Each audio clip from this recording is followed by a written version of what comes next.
सभी को नमस्कार। ये स्कूली पाठ्यचर्या और ज्ञान पर मैं कुछ अपने अनुभव आपके साथ साझा कर रही हूँ। आपने पेपर दिया? पेपर नहीं, ऐसा कोई सैद्धांतिक कोई बात नहीं। या नहीं प्रस्तुत कर रही हूँ। केवल जो अपने हमारी ये रोजमर्रा की जिंदगी के संस्थान में। एक मिनट, जब कोई बोल रहे हैं तो प्लीज आपस में ना बोलो। सीमा जी, इस तरह की कोई सैद्धांतिक तथ्य नहीं प्रस्तुत कर रही है ना, तो आपकी जानकारी के लिए और कुछ जो मेरे अनुभव हुए हैं अपने विद्यार्थियों के साथ, जो हमारे इंटरेक्शंस होते हैं या संवाद होते हैं, वे किस तरह की बातें हमारे साथ करते हैं, उससे जो वो अनुभव आपके साथ साझा कर रही हूँ। सुनने में शायद ये अनुभव बहुत सही लगेगा आपको, पर यदि इन पर मनन शुरू किया जाए और इन पर एक आलोचनात्मक नजरिया प्रस्तुत किया जाए तो हमें लगेगा कि कहीं ना कहीं जो करिकुलम और ज्ञान की हम बात करते हैं उसके लिए ये हमें अनुभव आधार प्रदान करेंगे। मैंने अपने अनुभवों को लिख लिया है, इसलिए कि कई बार कुछ बिंदु मस्तिष्क से निकल जाते हैं बातचीत करते हुए, तो मैं आपके साथ बात करती हूँ। स्कूली पाठ्यचर्या और ज्ञान पर यहाँ पर कुछ अनुभव साझा करना चाहती हूँ। ये अनुभव उन अंतःक्रियाओं की उपज है जो हम अपने विद्यार्थियों के साथ 2 वर्षीय पाठ्यक्रम के दौरान अनौपचारिक और औपचारिक रूप से करते हैं। यहाँ पर औपचारिक रूप से मेरा तात्पर्य वो संपर्क या संवाद है विद्यार्थियों के साथ जो हम कक्षा शिक्षण के दौरान करते हैं, और जो मैंने अनौपचारिक शब्द बोला है वो इसलिए कि हम उनके साथ 10-10 दिन के देशाटन पर जाते हैं, सांस्कृतिक कार्यक्रम आयोजित करते हैं, सामुदायिक सेवाओं का आयोजन करते हैं, तो बराबर उनके साथ मिलते रहते हैं। तो उसमें भी जो हमारे संवाद होते हैं उससे बहुत सी बातें हमारे सामने आती हैं। वो दोनों तरह की मैंने इंस्टेंसेस यहाँ पे रखे हैं। ये अनुभव जो है शायद ये बताने की कोशिश करें कि हमारे अपने विद्यार्थी अपने स्कूल से ज्ञान की किस तरह की अवधारणा को लेकर हमारे पास आते हैं, या दूसरे शब्दों में हम ये कहें कि उनका स्कूल शैक्षिक जो परिवेश है उनके स्कूल का, वो ज्ञान का कैसा स्वरूप उनके सामने रच रहा है, बढ़ रहा है, वो अनुभव बताना चाहेंगे। इन अनुभवों से जो एक छोटा सा निष्कर्ष मेरा अपना निकला, ये इसको अतिशयोक्ति ना समझे, मेरी अपनी समझ है कि पहली तो ये चीज़ कि ज्ञान उनके लिए पहले से ही कोई तैयार माल है या कोई उत्पाद है, और ये समूचा जो तैयार उत्पाद माल है ये पूरी तरह से पाठ्य पुस्तकों में सिमटा हुआ है। पुस्तकों के अतिरिक्त उनका अपना भौगोलिक, सामाजिक, सांस्कृतिक परिवेश या उनके इर्द गिर्द चल रही आर्थिक गतिविधियां भी ज्ञान का स्रोत हो सकती हैं, ऐसी समझ उनमें अभी नहीं बन पाई है। उनके लिए ज्ञान केवल पाठ्य पुस्तकों में है या मोटे मोटे ग्रंथों में है, और इस तरह के जो स्रोत हैं जो उनके आसपास इर्द गिर्द आर्थिक गतिविधियां चल रही हैं या अपना परिवेश है या कृषि उत्पादन है, जो कुछ भी, इस तरह के स्रोतों की वो पूरी तरह से अवहेलना करते हैं। वे ज्ञान को एक ऐसी राशि या भंडार के रूप में देखते हैं जो आमतौर पे पाठ्य पुस्तकों और मोटे मोटे ग्रंथों में ही उपलब्ध है, और उनके शिक्षक इस राशि को आवंटित करने वाले सबसे सक्षम और प्रमुख प्रतिनिधि हैं। आज उनका अध्यापक, जो भी अध्यापक इन सूचनाओं का सक्षम विक्रेता है या संवाहक है, वो उसको सबसे ज्यादा ज्ञानी मानते हैं। वे ज्ञान को उन महत्वपूर्ण सूचनाओं के रूप में देखते हैं जिनका स्थानांतरण उनके दिमाग में इसलिए होना जरूरी है क्योंकि इस ज्ञान के बिना वे कोई भी कक्षा पास नहीं कर पाएंगे। यहाँ पर स्थानांतरण को मैं एक क्रूर शब्द भी दे सकती हूँ कि इन तथ्यों को ठूस कर उनके दिमाग में भरना बहुत जरूरी है, ऐसा वे समझते हैं। पुस्तकों में दी गई सूचनाओं व तथ्यों को यदि वे दिमाग में नहीं भर पाएंगे तो इसका मतलब कि वे ज्ञान से कोसों दूर है, ऐसा उनका मानना है। ज्ञान के प्रति उनकी एक अवधारणा यह भी है, और जो बहुत ही बलवती है, कि पुस्तकीय ज्ञान के प्रति सवाल उठाने की कभी कोई गुंजाइश नहीं है, क्योंकि पुस्तकें बहुत ही ज्ञानी और बड़े बड़े महान अनुभवी लोगों ने बनाई है, तो सवाल तो करना उठता ही नहीं है यहाँ पर। अब मैं वाक्य एक आपके सामने सुनाना चाह रही हूँ जो इसी बात से जुड़ा हुआ है, और ये वाक्य हमारी कार्य अनुभव की जो कक्षा है, ये 4-5 वाक्य जो है इंस्टेंसेस है, ये मेरे पिछले अकादमिक सत्र के हैं। वैसे तो बहुत भंडार है इंस्टेंसेस है। हमारी पपेट्री की कक्षा जिसमें हम तरह तरह के पपेट्स बनाने सिखाए जा रहे थे, पपेट का संचालन कैसे होगा, पपेट हमारी जिंदगी में कब से शामिल है और कब से ये शिक्षा के क्षेत्र में आया, कैसे ये पहले रंगमंच या हमारे मनोरंजन या एक सामाजिक जागरूकता के साधन हुआ करते थे, इस सब पे बातचीत होने के बाद बनाया जा रहा था। और आखिरी उद्देश्य ये था कि अब जो हमारी एक सामाजिक अध्ययन में राष्ट्रपति की शक्तियाँ और प्रधानमंत्री की शक्तियाँ, उस पर हम इसको लेकर बातचीत करेंगे। तो जब ये पुतुल बनाई जा रही थी तो हमारे एक विद्यार्थी ने, जो हमारे अभी तत्कालीन प्रधानमंत्री हैं, उनके चेहरे को लेकर एक पुतुल तैयार की। फिर बातचीत चल पड़ी कि अच्छा चलो अब शुरू कर देते हैं कि राष्ट्रपति की शक्तियाँ क्या होती हैं। तो इसके लिए उन्होंने जो वो 12वीं 8वीं से लेकर 12वीं कक्षा तक वो पढ़कर आए थे सामाजिक अध्ययन, अपना उसका सहारा लिया और स्मृति पर जोर डालते हुए जो बातें बताई वो इस तरह से थी। पहली ये कि हमारे देश में राष्ट्रपति ही सबसे अधिक शक्तिशाली व्यक्ति होता है, उसको हमेशा प्रथम नागरिक के रूप में पुकारा जाता है, तो निश्चित रूप से वो शक्तिशाली है।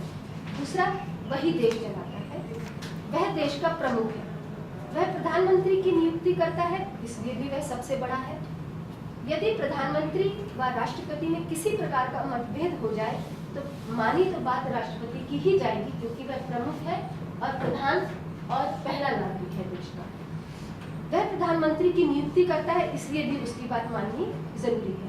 फिर एक बात कही कि प्रधानमंत्री चूंकि निचले सदन यानी कि लोकसभा का सदस्य होता है, और निचले सदन का मतलब हमेशा होगा कि लो पावर, और हाई उच्च सदन हमेशा हाई पावर, ऐसा कॉन्सेप्ट इसको अपनी पाठ्य पुस्तक से बना।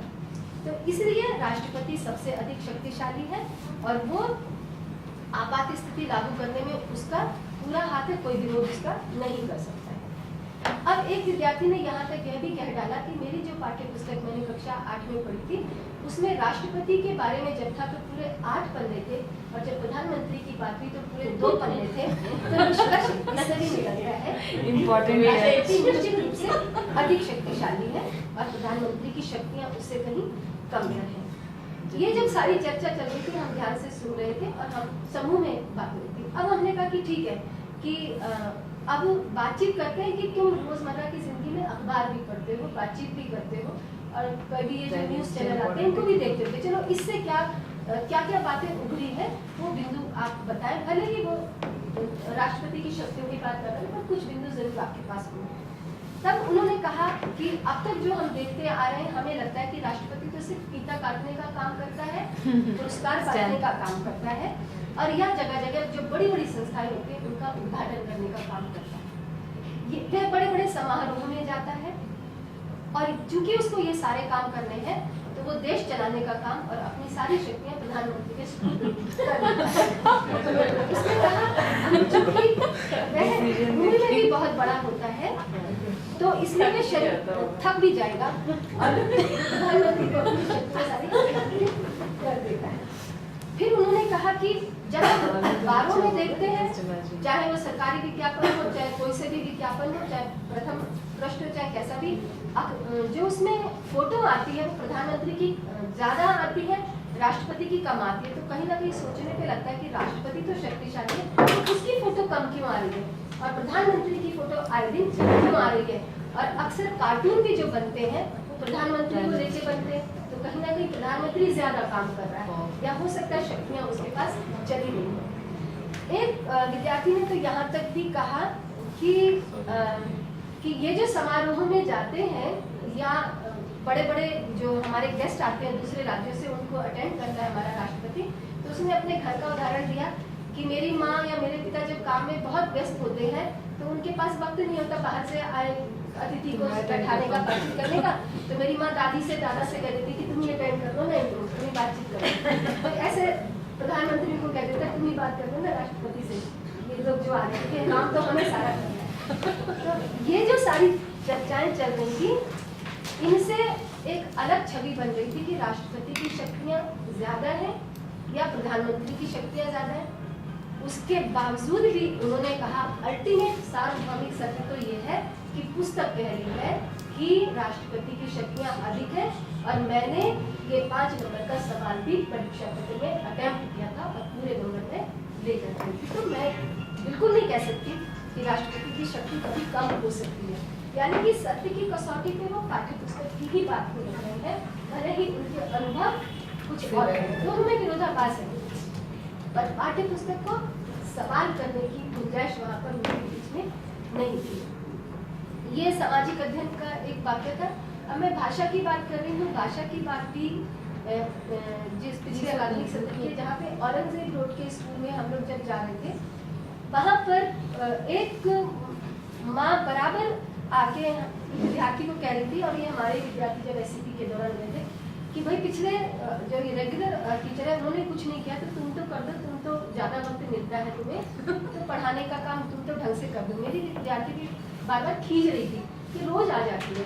उसने कहा अम्मा आखिर तकलीफ क्या है तुम्हारी?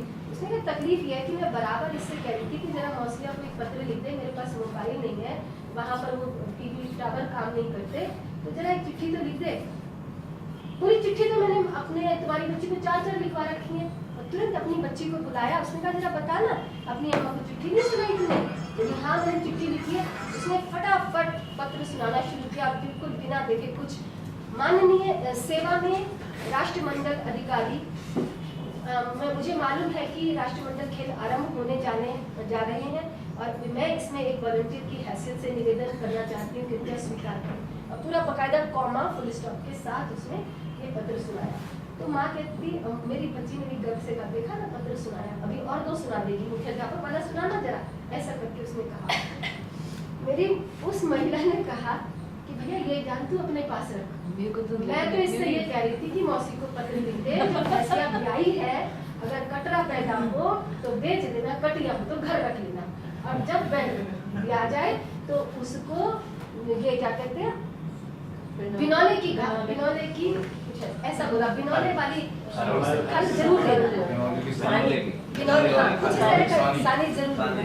तो कह रही है कि लड़की तो बिल्कुल लिखने को राजी नहीं है, कह रही कि अम्मा ये पत्र लिखने की चीजें नहीं होती हैं, पत्र तो वो लिखे जाते हैं हमें स्कूल में लिखाए जाते हैं। तो इस तरह का मेरे विद्यार्थी भी कहते हैं हाँ बताओ, ये भी कोई पत्र लिखने की बात है, फोन पे बता देना ये वाली बात। फिर इस इंस्टेंस के बाद हमने अपने संस्थान में एक कोशिश करी भाषा को लेकर कि कुछ हमने ऐसे शब्द, ऐसे टॉपिक चुने, जैसे मैं वो नाम दे रही हूँ आपको। मेरा पिछला वर्ष कैसे गुजरा, कंघी में जब उलझे बाल, फेरी वालों की आवाजें, कूड़े के ढेर पर भिनभिनाती मक्खियाँ, आवारा बादल, सूरज की मस्ती, ठेले से लुढ़कते टमाटर, ऐसे ये टॉपिक हमने वो लिए जो हम रोज देख रहे थे आसपास, और वही हमारे कक्षा भाषा शिक्षण का एक जरिया बन जाए। तो हमारे विद्यार्थी कहते हैं मैम ऐसे विषय नहीं लिए जाते हैं क्योंकि आप भाषा की बोली और असल में भाषा की बोली।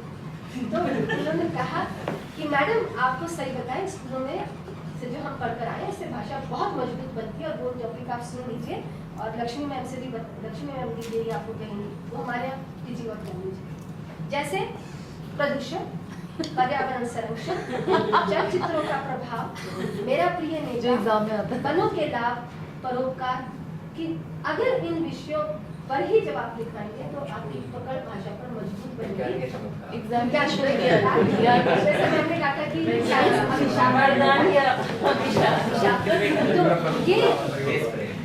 तो ये पूरी कक्षा लगभग पूरी टॉपिक पर करेगी, जो आपने टॉपिक दिया मौलिक अभिव्यक्ति को टॉपिक पर लिखाना आवश्यक है। तो इस तरह की एक समझ भाषा और ज्ञान को लेकर की थी। अब एक और रोचक अनुभव है जो हमने कार्य शिक्षा से जुड़ा था। वहाँ पर हम अक्सर, इसलिए नहीं कि कोई अतिथि आ रहा है, वैसे भी एक हमारी रेगुलर प्रैक्टिस है कि जो हमारे यहाँ गमले हैं या कुछ वृक्ष है, दरख्त है, उन पर गेरू करवाते हैं। तो कार्य शिक्षा की हम एक बड़ी महत्वपूर्ण गतिविधि मानते हैं। तो हमने इसमें गेरू करवाने के लिए सबसे पहले तो उनसे कहा कि गेरू तो बाद में करवाएंगे, पहले ये चर्चा हो इन बिंदुओं पर, जैसे कि इस गेरू के प्राकृतिक स्रोत कहाँ है, कहाँ से ये प्राप्त होता है हमें, हमारे सामाजिक जीवन में ये गेरू कैसे रचा बसा है, धार्मिक कर्म कांडों में इसकी क्या उपयोगिता है, किसी शिल्पकार के लिए, काष्ठकार के लिए ये क्या अहमियत रखता है, और जब हम इसको पुताई करेंगे तो कितने नंबर की पूंची इस्तेमाल की जाए, यदि पूंजी नहीं है तो इसका क्या विकल्प हो सकता है, और दिल्ली के कौन कौन से ऐसे बाजार स्थल होंगे जहाँ पर गेरू में आसानी से उपलब्ध हो सकेगा। ये एक पहले हमने चर्चा का विषय था कि गेरू हम पहले इन पर बातचीत करें। तो यहाँ पर जब चर्चा हुई तो उनको लगा कि मैडम कुछ तो हम शायद इंटरनेट से भी इसमें मटेरियल शायद हमें मिल जाए, कि हमें सारा चीज़ नहीं पता चले। ठीक है, हम पोस्टपोन कर सकते हैं इस एक्टिविटी को, बाद में करेंगे।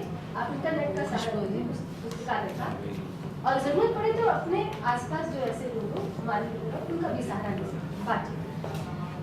उसी दिन एक ऐसी बात हुई कि हमने ये भी तय कर रखा था कि आप ही मुझे बताएंगे कि कितना गेहूं खरीदना है, तो मैं प्रिंसिपल से एक्सटेंशन ले लूँगी उस चीज़ की।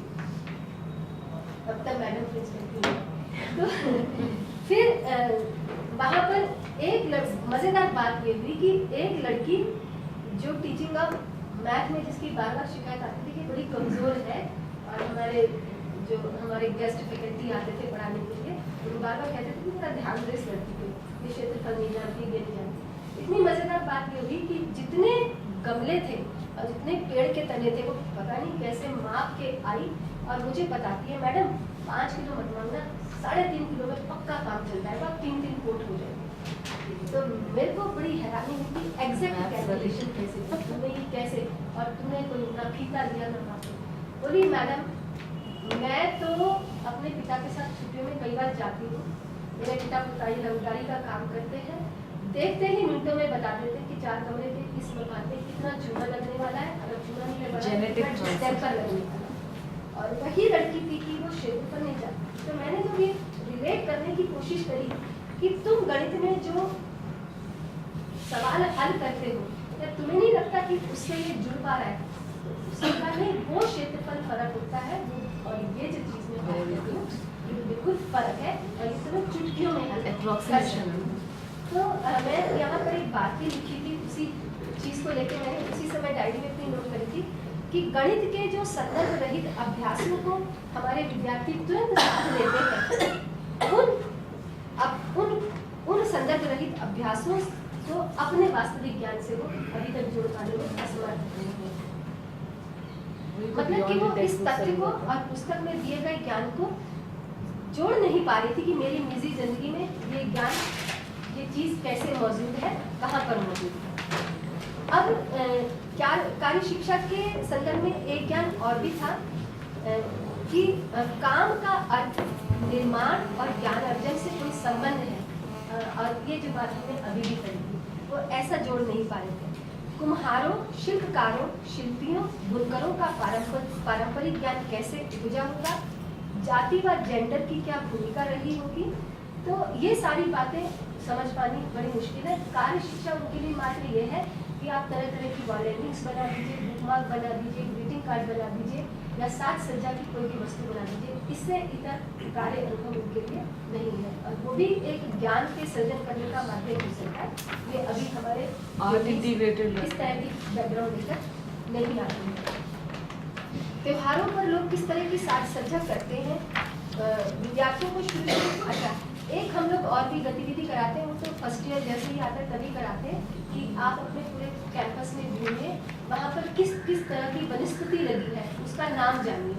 तो वो सवाल करते हैं मैडम आप ही तो कहते हो कि नाम जानना कोई बहुत बड़ी बात नहीं, क्योंकि कभी मैंने उदाहरण दे दिया होगा कि राज्य की राजधानी जानना इतना इम्पोर्टेंट नहीं है, उस राजधानी का स्वरूप कैसे, तो उसी बात को उन्होंने पकड़ लिया। तो मेरे से कहते अभी आप कह रही हैं कि नाम जानिए वनस्पति के चारों ओर, और अभी कह रही नाम जानने में क्या ज्ञान छिपा है। मैंने कहा ठीक है आप आगे की बात सुनिए कि ये जो वृक्ष, दरख्त या पौधे हमारे यहाँ लगे हैं कितने वर्षों से लगे होंगे, शायद इनका अवलोकन करने से हमें ये बात पता चल जाए।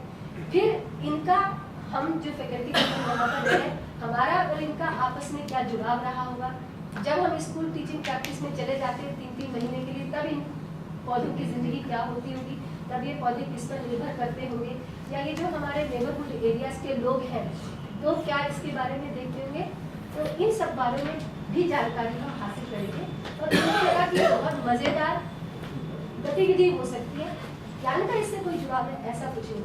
अब एक चीज़ उन्होंने खुद ऑब्जर्व करी, यदि आप हमारे कैंपस की तरफ आए तो आमतौर पे नॉर्थ इंडियन लोग दिवाली या किसी भी गृह प्रवेश पे आम का पत्ते का बंधनवार बनाते हैं, पर हमारी तरफ आप देखिएगा कीकर बहुत ज़्यादा है, और हमारे अपने कैंपस में कीकर बहुत है।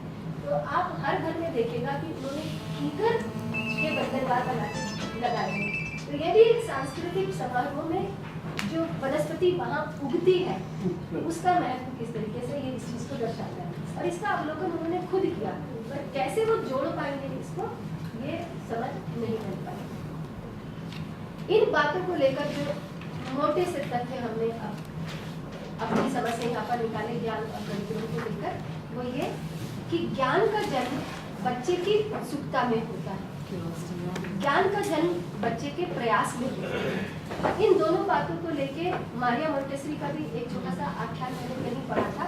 तो उन्होंने बताया कि उत्सुकता कैसे ज्ञान का सृजन करती है। तो उन्होंने कहा कि मैंने अपनी बच्ची के सामने एक छतरी खोली।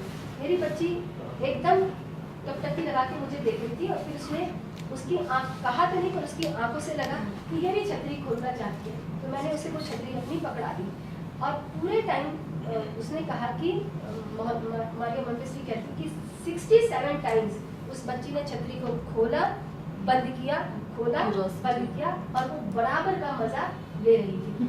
तो उन्होंने ये लिखा इसके बाद कि हमारे लिए किसी छतरी का खुलना, उसकी टप, नल खोलना, नल की टप टप या कढ़ाई में करछुल जलाना एक बहुत सामान्य सी बात हो सकती है और डिब्बों का खोलना, डिब्बों का बंद करना, उनकी आवाज, परंतु बच्चों के लिए ये सब चीजें किसी प्रयोग से कम नहीं है।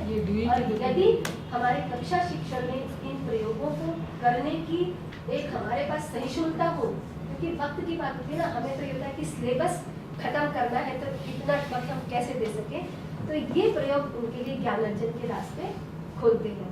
हम जानते हैं कि दुनिया के बहुत से प्रयोग पहले से कर लिए गए हैं, लेकिन अपने हाथों से उन्हीं प्रयोगों को देखना ज्ञान अर्जन के रास्ते खुलता है और ये प्रक्रिया हम अपने विद्यालय में नहीं कर पा रहे। एक छोटा सा वाक्य और जो मुझे बहुत सही लग रहा था, मैंने आखिरी पन्ने पर रखा है पर फिर भी मैं साझा करना चाहूँगी। वो ये था कि कार्य शिक्षा में हम लोग फल संरक्षण की भी बात करते हैं, एक ऑप्शनल एक्टिविटी की तरह। तो जब इससे जामनगर हाउस से हम लोग बुलाते हैं जो ये काम देते हैं, तो उनके साथ एक जो सहायिका आई, मतलब आजकल एक वेशभूषा से भी पता लगा लेते हैं, शक्ल से या उसके कि वो पढ़ी लिखी है नहीं। तो यदि उस तरह की सामाजिक मान्यता को ले तो वो पढ़ी लिखी नहीं थी, बाकी नहीं थी और लग भी नहीं थी। उसने 5-6 बातें बताई। एक बात ये, उसने कहा कि आप कच्चे पपीते का टुकड़ा डाल दो तो सब्जी, राजमा, मीट जल्दी करता है। तो एक हमारी विद्यार्थी ने कहा, ये तो मेरी माँ रोज ही करती है, जब भी बनाती है। तो इसमें क्या बड़ी बात है? उसने कहा मैंने कब कहा बड़ी बात है, पर कैसे, क्या तुमने इसको जानने की कोशिश करी? नहीं, हमने नहीं जानने की कोशिश करी। और तभी हमने ये प्रक्रिया अपनाई। तो हमारी वही विद्यार्थी खोज कर लाई, इसमें पेपेन नाम का एंजाइम होता है जो गलन प्रक्रिया को बहुत आसान बनाता है। तो वो हैरान थी कि मेरी माँ को ये वाली बात कैसे पता चली, क्योंकि मेरी माँ केवल 3 क्लास पास है। उसने कौन सी पुस्तक में पढ़ी कि पेपेन नाम का एंजाइम इसको गलाता है। फिर उसने, उसी सहायिका ने एक ये बात बताई कि हम दाल और भात क्यों खाते हैं, दाल और रोटी क्यों खाते हैं, दाल ही दाल क्यों नहीं खा लेते हैं। तो उसने साइंटिफिक मैनर में तो नहीं बताया, पर उसका जो बताने का मकसद था, उसके बताने के बाद जो हमने नेशनल इंस्टीट्यूट ऑफ न्यूट्रिशन से एक रामेश्वरी मैडम को बुलाकर बातचीत करवाई इस विषय पर, वो ये था कि दाल में एक बी कॉम्प्लेक्स है, तो एक विटामिन कम होता है और वही विटामिन की भरपाई हमारे चावल में हो जाती है जी। तो ये ना बी कॉम्प्लेक्स, एक राइबोफ्लेविन है ना, एक राइबोफ्लेविन है जो दाल में नहीं है, जो दाल में है पर चावल में मौजूद नहीं है, गेहूं में मौजूद है पर सब्जी में मौजूद नहीं है। तो ये अब ये भरपाई तो एक पुरानी परंपरा चली आ रही है कि दाल भात इकट्ठा करके खाते हैं या सब्जी रोटी नहीं खाते, इकट्ठा करके आते हैं। तो ये जो उस दिन उस सहायिका ने जो अनपढ़ थी, ये ज्ञान की बात उसके पास थी कि हम अकेले ना खाएं, क्योंकि मेरे शरीर को बराबर उस तत्व की भी जरूरत है जो गेहूं में या चावल में नहीं मौजूद है। और जो हमने बाद में उसके बताने के बाद हमने फिर पुस्तक से जानने की कोशिश की रामेश्वरी मैम से कि क्या चीज़ दाल में कम है, कौन सा तत्व, कौन सा चावल में कम है, फिर कैसे मिलकर हमारे शरीर के लिए आवश्यक होता है।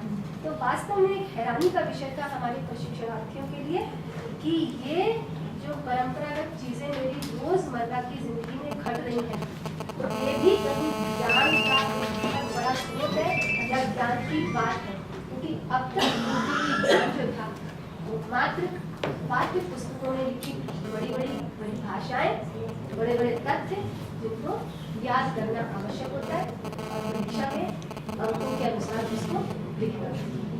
Very nice.